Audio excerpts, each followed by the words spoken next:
Nós estamos aqui no quarto do Hospital Albert Einstein, em companhia do deputado Jair Bolsonaro e do deputado Flávio Bolsonaro, candidato ao Senado pelo Rio de Janeiro. Eu agradeço muito ao deputado Bolsonaro, que vai falar pela primeira vez, depois do atentado que sofreu, sobre um fato sem precedentes na história brasileira. Um candidato com grandes chances de vencer a eleição foi esfaqueado durante uma manifestação popular a seu favor. Então eu queria perguntar o seguinte, deputado: um episódio desse tipo, de tal forma dramático, muda a cabeça de qualquer pessoa exposta a esse tipo de violência. No seu caso, o que o senhor acha que mudou? Na cabeça, o que o senhor passou a pensar diferente? Eu entendo que esse atentado sim, que no meu entender foi algo planejado. O senhor acha que foi um atentado político? Esse atentado político, na menor dúvida, porque me tirando de combate, você pega os 3, 4 próximos na relação, são muito parecidos. Queria saber o que o senhor sentiu no momento. O senhor comparou um soco no estômago, a sensação. A dor foi exatamente essa, né? A dor, quando eu levei a pancada, eu pensei que um cara tivesse dado um soco, uma pedrada meio de longe. O senhor não viu o rosto dele? Não, o rosto dele não vi. Eu vi um vulto, não teria condições de desviar a cara dele, não teria condições. Tá. Eu vi que tinha um vulto que se aproximou e deu uma estocada. E quando eu caí, eu falava para o segurança, né?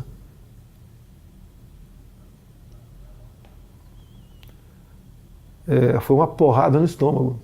Porque eu olhei aqui, levantaram a camisa, tinha um cortezinho, mas não sangrava. Foi uma porrada no estômago. Começou a passar o tempo, igual aquela bolada que tirava no futebol. E a dor não passava. E eles já estavam, os seguranças foram excepcionais, né?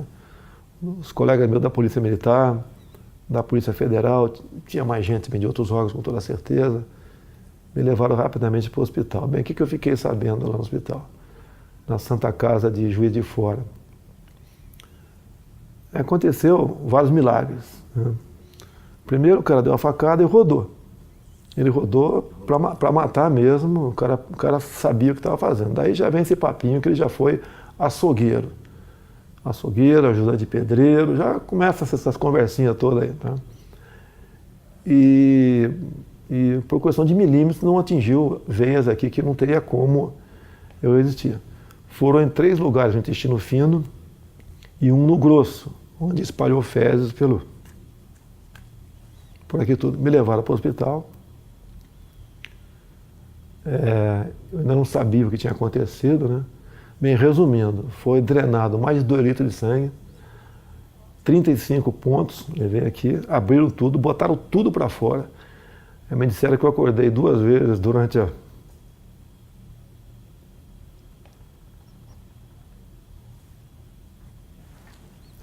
cirurgia, mas eu não estava sentindo dor, nada.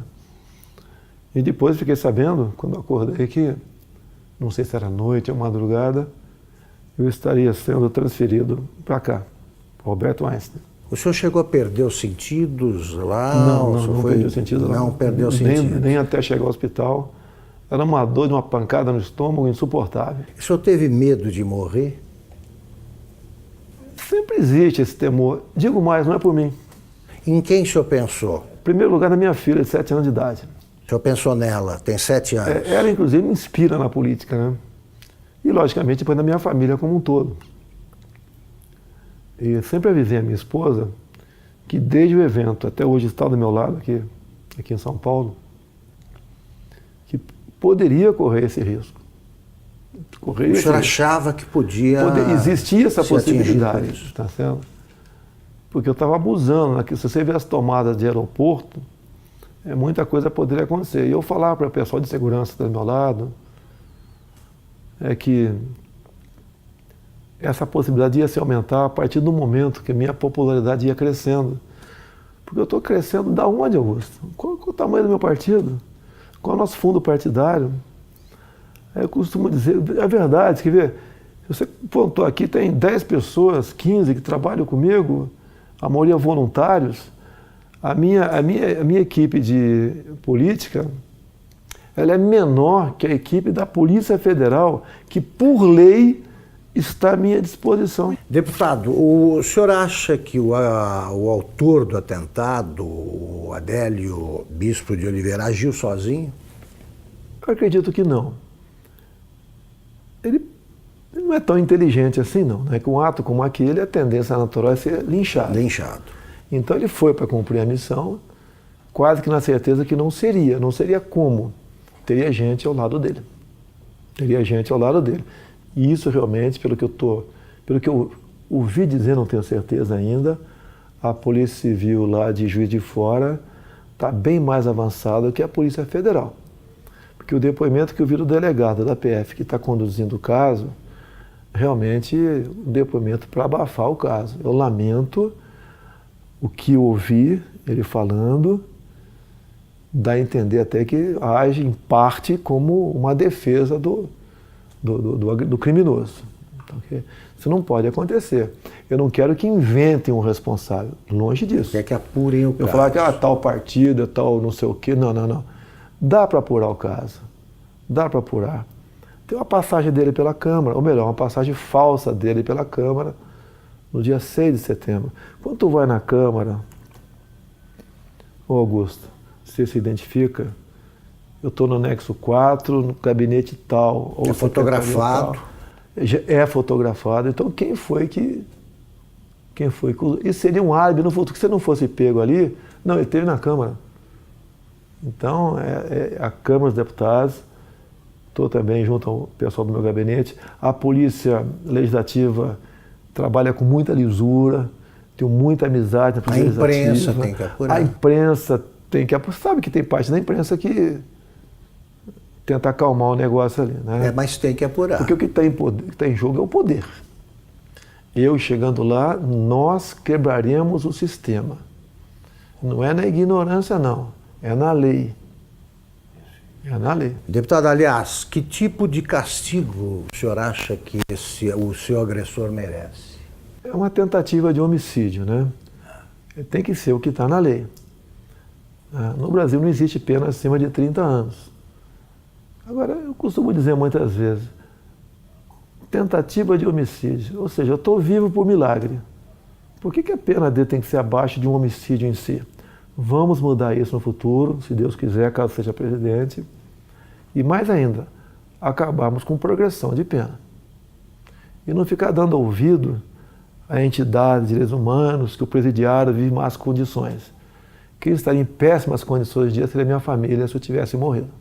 O senhor acha, para evocar argumentos invocados por adversários, que essa pregação do senhor contribuiu para a radicalização que teria levado a esse tipo de ato, de atentado? Como é que o senhor vê esse argumento?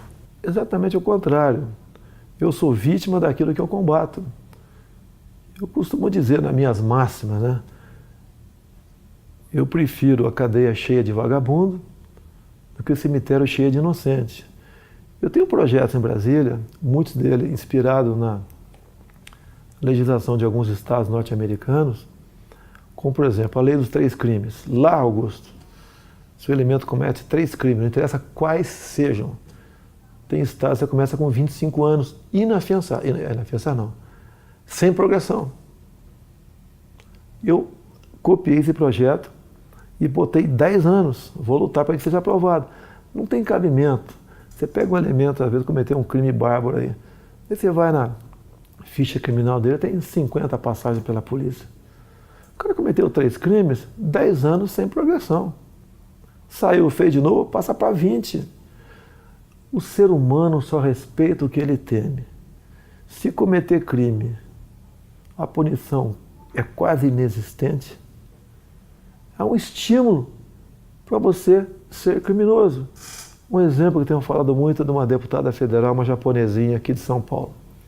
Ela teve uns 15 anos atrás, o filho de 8 anos sequestrado e executado em cativeiro. Já imaginou alguém matando uma criança de 8 anos de idade em cativeiro? Você é pai, você é mãe, imagine uma situação dessa. O elemento foi pego logo depois. era um ex-funcionário dela. Foi condenado à pena máxima, mas depois de 6 anos foi para o semiaberto. Eu estou vendo que o senhor está entusiasmado com o programa de governo aí, mas eu quero ainda resgatar esse fato. Eu posso dar, só para dar uma claro. Eu quero dar um depoimento aqui do sofrimento, da angústia nossa quando aconteceu. Eu ia te perguntar como é que foi vista a coisa do outro lado ali. Meu irmão Carlos, ao lado e do outro lado. Meu irmão Carlos está acompanhando meu pai direto nessa agenda, dando suporte para ele, pô, importantíssimo, né? E eu fiquei sabendo por um jornalista. Eu estava saindo da sessão na LERJ, me ligou, seu pai está bem? Eu fiquei sabendo que tentaram dar uma facada nele lá em Juiz de Fora. Você estava onde? Eu estava na LERJ. Aí quando ele percebeu que eu não sabia o que tinha acontecido, ele falou assim para mim, pode ficar tranquilo que, pelo que eu sei, não foi nada grave não. Foi um sentimento que eu não tinha sentido antes. Eu subi, fui no gabinete de um deputado, que eu estava indo para conversar com ele, um deputado evangélico. Rapaz, quando eu cheguei lá, tinha uns 15 pastores no gabinete dele. E eu não sei porque eu sabia, me deu uma vontade, eu comecei a chorar muito, explicando o que tinha acontecido, sem saber o que tinha acontecido, né? E aí, você não sabia? Não sabia, mas eu chorava com medo do que pudesse acontecer, mas tinha certeza que não ia acontecer o pior. Pressentiu? Tinha certeza que não ia acontecer o pior. Mas pressentiu que podia ser uma fez aquela oração, todo mundo ali, pela saúde dele. Eu entrei no carro, foram as horas mais longas da minha vida no trânsito, que era a véspera de feriado. E aí eu sabia assim, meu irmão tá lá com ele, tá bem cuidado, tá num bom hospital. E aí, mas eu fui me acalmando no caminho, né? Aí quando eu cheguei lá, que os médicos me explicaram o que era, é que eu falei assim, cara, foi milagre, esse cara não sabe o que aconteceu ainda, ele tava acordando meio grog. Você achou que seu pai poderia morrer? Eu em momento algum achei que ele fosse morrer, em momento algum. Eu tinha uma paz dentro de mim que isso não ia acontecer.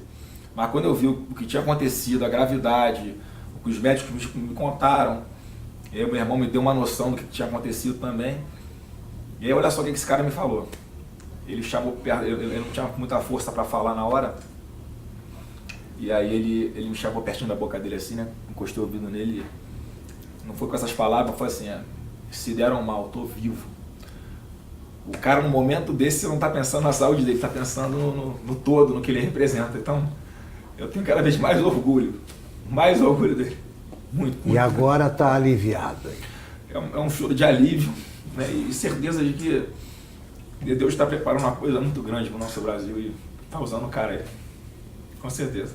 Deputado, o senhor costuma ser apresentado assim pelos adversários como um risco à democracia, né? Eu gostaria que o senhor dissesse o seguinte, quer dizer, a democracia, o senhor vai defender a democracia acima de tudo? Que recado o senhor dá para quem duvida que o senhor seja um admirador do regime democrático? Esses caras que falam que são um risco para a democracia, na verdade, são um risco aos esquemas dele.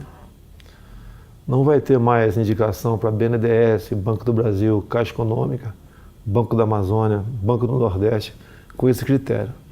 Botar lá a indicação de um amigo para que use essas instituições em causa própria. Isso vai deixar de existir.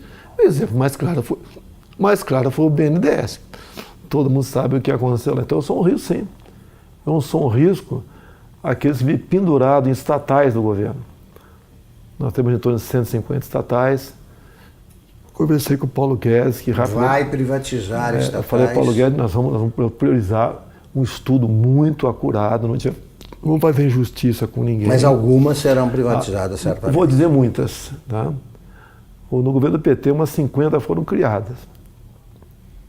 Temos até o estatal do trem-bala, eu não sei ainda. Isso. Tem lá algumas dezenas de apadrinhados ganhando uma fortuna por mês. A tal da EBN também é outra que você tem que olhar com muito carinho, porque é um orçamento de um pouco mais de 1 bi por ano, uma TV que ninguém assiste. E está lá, amigos do rei estão lá. Então as estatais que são ociosas, com toda certeza serão privatizadas. Agora existem estatais que são estratégicas. Tenho conversado com o Paulo Guedes, né? Banco do Brasil, Caixa Econômica. Para mim são estratégicas. Então isso daí estão fora de cogitação. E mesmo assim, temos outras, você tem que ver o critério, o modelo para privatizá-la. Não é jogar para cima quem pegar pegou. Tem que examinar. E uma grande preocupação que nós temos. Nós não podemos ser inquilinos de nós mesmos aqui no Brasil. Tem um país aí fora, China, que nós queremos manter relações comerciais com eles, sim, até há interesse por parte deles, mas não podemos permitir que a China ou qualquer outro país, em vez de comprar no Brasil, venha comprar o Brasil. Perfeito. Deputado, a ex-senadora Marina Silva diz o seguinte, que a prova de que as ideias do deputado Jair Bolsonaro não funcionam, sabe, a prova disso foi o próprio atentado, porque tanta gente protegendo não conseguiu impedir que o ataque acontecesse. A Polícia Federal falhou? O senhor notou falhas no esquema de segurança? O ambiente não tem como você ter um sistema de segurança perfeito. É um tumulto ali, né? Eu vejo pela televisão. E eu sempre falava com eles da possibilidade, né, crescente disso acontecer, tendo em vista o nosso crescimento junto à opinião pública. Então, eu não culpo a Polícia Federal, não. Eles até ajudaram muito com os policiais militares do Rio que estavam comigo lá. Isso vai evitar, evidentemente, esse tipo de manifestação. Não, eu até as eleições, eu estou em alta até o dia 31. Sim. E a recomendação, eu não posso sair de casa. Se eu levar um esbarrão na rua com a situação que eu estou aqui, pode botar tudo a perder. Então eu não posso ir para a rua, realmente. Eu peço a compreensão dos amigos. Pretendo, a partir do dia 1º, agora, em todo o horário eleitoral gratuito, fazer uma live e conversar com o pessoal sobre as eleições. A última que fizemos, chegou live, né, ao vivo, está 275 mil pessoas presentes. Então está com uma aceitação muito boa, porque eles acreditam que a nossa proposta sempre é a verdade acima de tudo. E o Brasil também, né, como o nosso alvo principal, ninguém entende como um país que tem tudo como esse, ser o que é. Se você olha para o Japão, Coreia do Sul, para Israel, olha o que eles não têm, e olha o que eles são. Olha para cá o que nós temos, o que nós não somos. Agora, a solução disso passa pela não aceitação da indicação política. O senhor pode chegar à presidência sem equipe e sem gente, até para compor o ministério. O senhor vai aceitar a adesão o que o senhor vai estabelecer como pré-requisito para aceitar o apoio de outro partido? O senhor aceitaria do Centrão, por exemplo? Não vai existir isso aí, Augusto.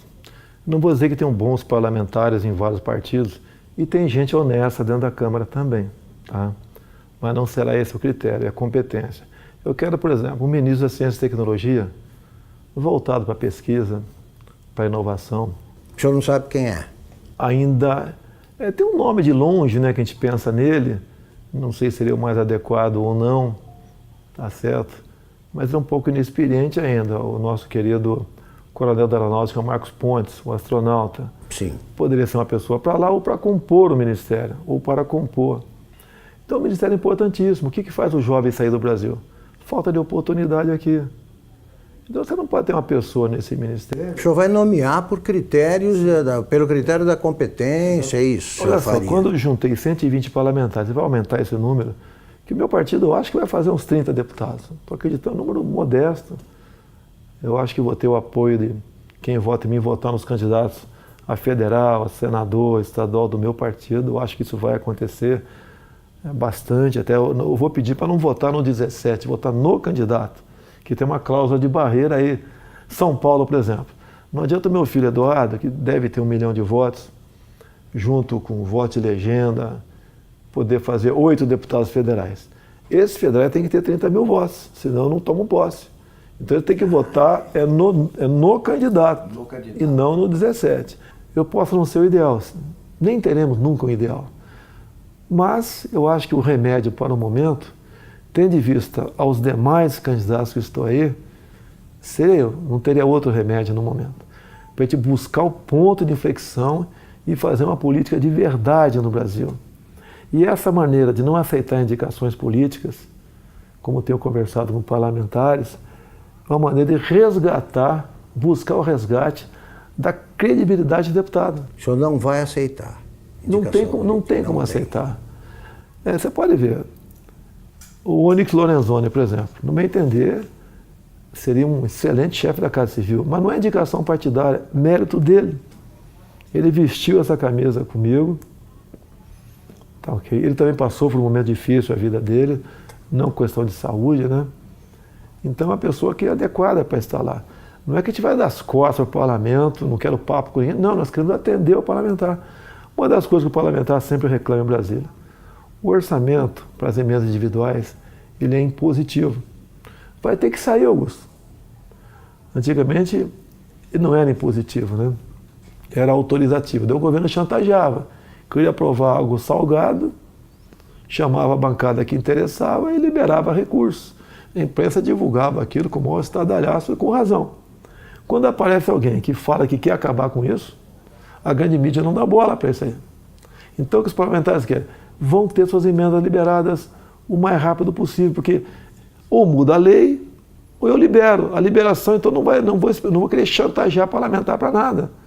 Perfeito. Deputado, vamos encerrar a entrevista até por cuidados médicos. A senhora ainda está convalescendo, está em boa forma, mas convalescendo. Eu queria terminar perguntando o seguinte, o senhor acha que o Brasil, hoje, de modo geral, precisa se tornar mais tolerante? O ambiente está muito radicalizado. Que recado final o senhor dá sobre esse quadro brasileiro? Vou falar o Brasil. Há uma certa potencialização em cima disso também. É a pregação da luta de classe imposta pelo PT. Agora, logicamente, isso vai da educação do povo, né? A nossa educação leva para, quanto melhor for, leva para o fim da intolerância. Fim da intolerância. Isso é natural. As provas internacionais do PISA, entre outros aqui, você vê que o Brasil não vai bem na educação de há muito tempo. Você tem que investir nisso para jogar na ponta. Tá? Agora, da minha parte, eu nunca preguei ódio. Eles dizem que eu prego ódio. Você não...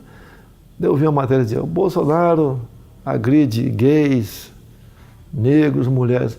Me aponte um áudio meu agredindo quem quer que seja. Uma imagem minha agredindo. Jogam e eu tenho que me explicar a vida toda sobre isso aí.